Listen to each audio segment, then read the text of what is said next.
If you're obsessed with tiny planners like me, you will love this. So this is an LVPM agenda. Meron siyang 3 card slots lang. But it's useful na din kasi dito ko na nilalagay yung mga cards na hindi nakasya sa card case ko. And then this micro stickers, dito ko na lang din nilalagay sa slip pocket.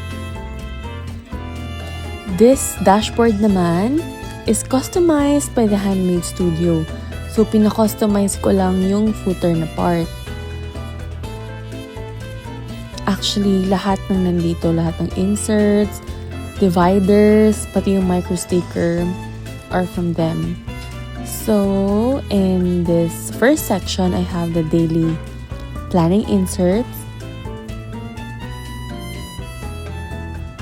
And then, meron din akong weekly divider. Tapos, ito na yung mga weekly planning inserts. So, ayan guys, makikita nyo kung bakit sa isang shop lang ako bumili ng lahat ng to. Para, una, cohesive, and ang ganda nung pagkaka-layout ni Handmade Studio. Sobrang classy.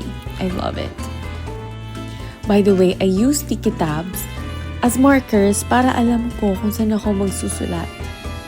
And then here, pinapakita ko lang na hindi ako nagsusulat dun sa likod ng cover. I use the next month page. Monthly page.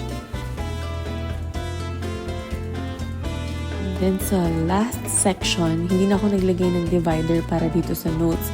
Ang nilagay ko na lang is itong sticky tab din. Because, actually, sa likod naman ako nagsusulat pag sa notes para quick access. Dito naman sa likod, may another slip pocket na pinaglalagyan ko na lang ng ID na hindi din kasya doon sa card case ko. And then here, I added